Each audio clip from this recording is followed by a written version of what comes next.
दोस्तों नमस्कार। जय श्री कृष्णा। आज अपन पढ़ते हैं संगम युग। संगम युग का टाइम पीरियड आता है 100 ईस्वी से 250 ईस्वी तक।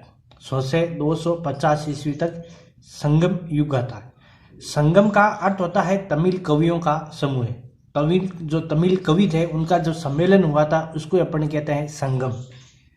दक्षिणी भारत के अंदर जो पांड्य वंश के राजाओं ने संरक्षण के लिए 3 संगम कराए थे, मदुरै, कपाटपुरम और मदुरै। पांड्य राजाओं के संरक्षण को संरक्षण के लिए ये 3 संगम कराए थे और यहीं से नाम पड़ गया इनका संगम युग। 3 कौन सा था? पहला था मदुरै के अंदर, दूसरा कपाटपुरम और तीसरा भी मदुरै के अंदर हुआ था। संगम साहित्य से चेर, चोल और पांड्य वंश इन तीनों की अपन को जानकारी मिलती है। क्वेश्चन आ रखा है संगम साहित्य से अपन किस वंश के बारे के अंदर जानकारी नहीं मिलती है, तो इन तीनों का ऑप्शन दिया था, एक नहीं दिया था, उसको अपन काटना है। तो चेर, चोल और पांड्य। इतिहास की अपन जानकारी मिलती है, इस तीनों की अपन जानकारी मिलती है।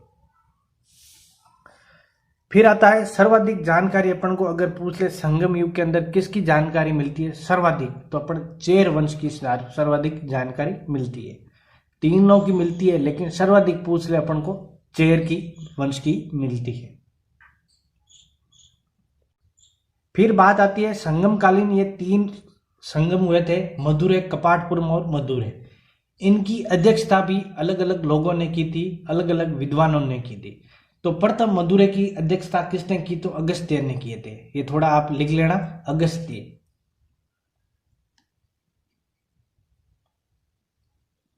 इसकी अध्यक्षता किसने की थी? अध्यक्षता ने। दूसरा है कपाटपुरम, इसकी तोलकाप्य ने की थी। तो इसकी अध्यक्षता पूछे तो तोलकाप्य।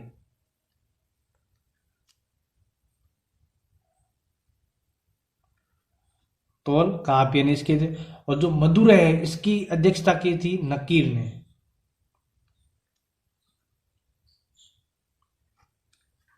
थोड़ा यार ये ध्यान रखना आप। संगम युगीन के राजाओं को क्या कहा जाता? तो को कहा जाता है। संगम के जो राजा हुए थे उनको क्या कहा जाता है? को कहा जाता है। इंपॉर्टेंट है, आ रखा है, क्योंकि ऐसा क्वेश्चन अपन को पता ही नहीं चलता को किसको कहते हैं। इसलिए जो संगम युगीन जो राजा है उनको को कहा जाता है। संगम युग के अंदर जो मृत व्यक्ति की याद के अंदर जो पाषाण स्तंभ बनाए जाते हैं उन्हें क्या कहा जाता है? नंदुकल कहा जाता है। मरने के बाद जब पत्थर ऊपर की एक स्तंभ बनाया जाता है पत्थरों का, उसको क्या कहा जाता है? नंदुकल कहा जाता है। और भारत के अंदर जो सूती वस्त्र थे, यूरोप में जो भारतीय सूती वस्त्र जाता था उसको कालिको कहा जाता है, क्योंकि ये कालीकट बंदरगाह से जाता था इसलिए इसका नाम पड़ गया कालिको। कालिको कहा जाता था। और जो शीतला माता थी उसको क्या जाता है? मरियम्मा कहा जाता था। थोड़ा ये ध्यान रखना आप, मरियम्मा। और संगम कालीन के अंदर जो एक प्रसिद्ध व्याकरण का प्रसिद्ध ग्रंथ है, कौन सा? तोलकाप्य। व्याकरण का प्रसिद्ध संगम युग है तो तोलकाप्य लिखना, तोलकाप्य। और इसका लेखक पूछ ले तो तोलकाप्यम।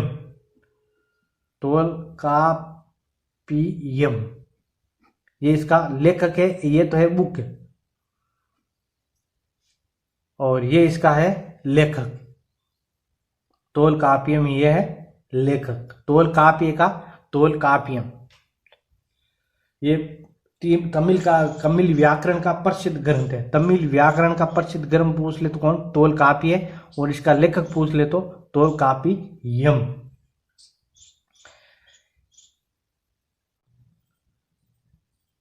फिर बात आती है संगम युगीन महाकाव्य कौन कौन से थे, इंपॉर्टेंट है। पहला महाकाव्य है शिल्प कादिरम, इसका लेखक है इल्गो आदिगर, इंपॉर्टेंट है। संगम के बहुत बड़े महाकाव्य है। इसमें चेर राज्य के पति पत्नी कोलवन वे कनगी की कथा मिलती है।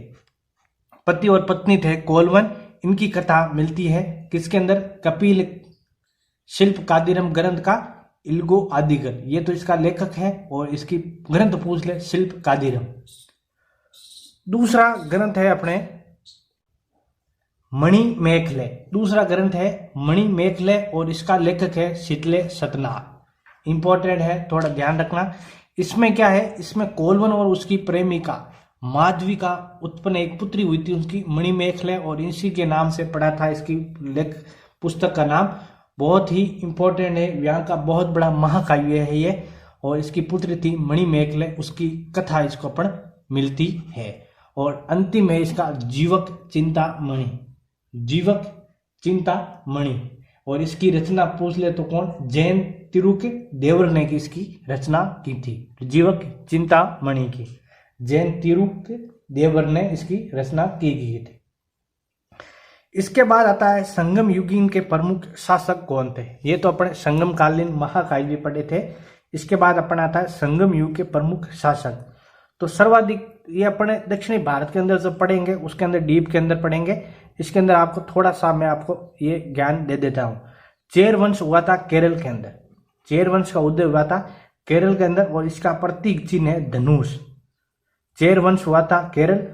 अभी आपने पढ़ा था चेल, चोल और पांड्य, इसकी बेसिक जानकारी अपन दे देते हैं। इसको डीप के अंदर अपन जब दक्षिणी भारत के वंश पढ़ेंगे उसके अंदर अपन इसको डीप के अंदर पढ़ेंगे।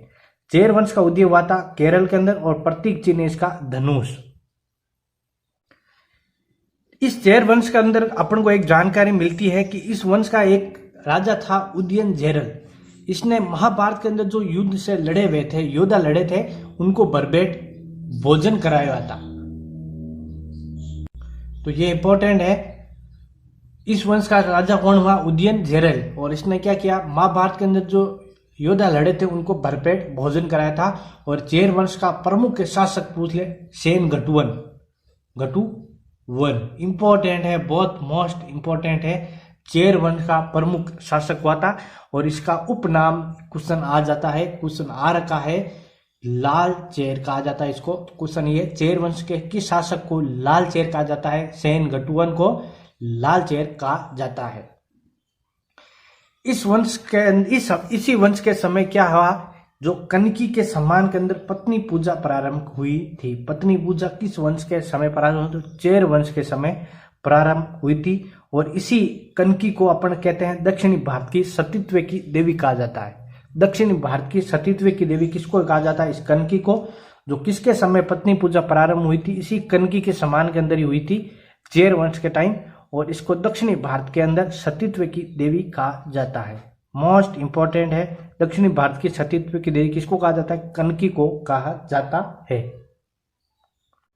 इसके बाद आता है चोल वंश। चेर इसके साथ अपने समाप्त होता है, जो केरल के अंदर उदय हुआ था, और इसका प्रतीक चिन्ह था अपने धनुष। फिर आता है चोल वंश।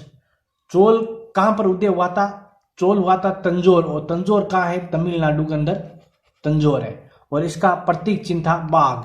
क्या था, बाघ। चोल का, चेर का बड़ा धनुष, और चोल का पूछ ले तो बाघ।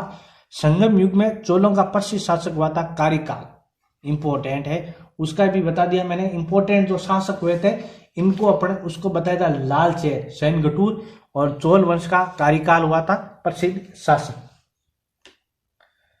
इंपॉर्टेंट है, इसीलिए ये शासक बता देता हूं इंपॉर्टेंट। बाकी अपन इसको डीप के अंदर जो दक्षिणी भारत के वंश करेंगे वहां पर पढ़ लेंगे। ये बेसिक जानकारी जो क्वेश्चन सीधे पुट होते हैं वो चीज मैंने आपको बताई। फिर अपना चोल वंश के बाद आता है अपने पांड्य वंश। पांड्य हुआ था तमिलनाडु मदुरै के अंदर। अब इसको याद कर, चेर वंश पूछ ले तो केरल के अंदर, चेर कहां हुआ था, केरल के अंदर। और जो बाकी हुए चोल और पांड्य ये हुए थे तमिलनाडु के अंदर, जगह अलग अलग। चोल हुआ था तंजौर के अंदर और पांड्य हुआ मदुरै के अंदर। मदुरै तमिलनाडु के अंदर, तो अपन ने बताया था वहां पर सम्मेलन हुआ था मदुरै के अंदर, वही है मदुरै तमिलनाडु के अंदर। ये तीन वहां के वंश हुए थे, चेर, चोल और पांड्य वंश। इस वंश के शासक था नडियोल नामक। एक समय के अंदर समुद्र की पूजा की प्रथा शुरू हुई थी। तो समुद्र पूजा पूछ ले किस वंश के, तो पांड्य वंश के, और शासक पूछ ले नेडियोन के समय समुद्र की पूजा प्रारंभ हुई थी। तथा जनुडियम के समय कोलवन की मृत्यु को, कोलवन था अभी अपने कनकी और कोलवन वाले, उस कोलवन को मृत्युदंड दिया गया था। तो जब कोलवन को मृत्युदंड दिया था, आप इसकी कहानी पढ़ोगे, बहुत इंटरेस्टेड कहानी है, बहुत ही एक सात्विक कथा मिलती है अपन को। क्योंकि जब पति पत्नी ये आपस में प्रेम करते हैं और फिर वो कहीं दूसरे पांड्यवंश मदुरै के अंदर जाता है कमाने के लिए, तो उसको अन्य स्त्री से प्रेम हो जाता है और उनसे एक लड़की होती है जो अपने बताई थी अपनी पुस्तक में मणि मेखले। फिर वो उनकी कहानी चलती है और इस कोलवन को मृत्युदंड दे दिया जाता है पांड्यवंश के टाइम। ये आप जब कहानी पढ़ोगे बहुत ही इंपॉर्टेंट है। इसी पर ये तीन अपनी मैंने महाकाव्य बताई, उसमें से 2 महाकाव्य इन दोनों पर ही है, कनकी और कोलवन पर है। और इस कोलवन को यहाँ पर मृत्युदंड दे दिया गया पांड्यवंश के टाइम। ये थी अपनी चोल वंश के बारे में, चेर, चोल और पांड्य वंश जो इंपॉर्टेंट थे अपन ने उसकी जानकारी ली थी। ये अपने छोटे वीडियो इसलिए बन रहे हैं कि मैं इनको लिखा के फिर आपको बता रहा हूं, ताकि कम टाइम के अंदर आप 10 या 15 मिनट के अंदर एक पूरा वंश देख सकते हो। अगर मैं इसको साथ में पढ़ा तो इसका ये वीडियो आधा घंटा 1.5 घंटे का वीडियो बन जाता। इसलिए मैंने इसको लिखा के तो इसको समझाना ही है। जो इंपॉर्टेंट क्वेश्चन है वो बता रहा हूँ, ओल्ड क्वेश्चन आ रखे हैं उनको भी मैंने इसको साथ के अंदर लिख रहा हूं। तो ये थी अपनी आज संगम युग। संगम युग के बाद अपन पढ़ेंगे गुप्त काल, जो 275 एडी से शुरू होता है और 550 एडी तक संपन्न होता है गुप्त काल। तो ये थी अपनी आज की क्लास, जिसके अंदर मैंने आपको संगम युग के बारे के अंदर बताया था। तो ये आपको क्लास कैसी लगी कमेंट्स के अंदर जरूर बताना। और नेक्स्ट क्लास के अंदर अपन पढ़ेंगे गुप्त काल। तो इस वीडियो को ज़्यादा से ज़्यादा शेयर करना, लाइक करना और चैनल को सब्सक्राइब करना ना भूलना। तो अपन मिलेंगे अब नेक्स्ट क्लास के अंदर। तब तक के लिए आप सभी को जय श्री कृष्णा।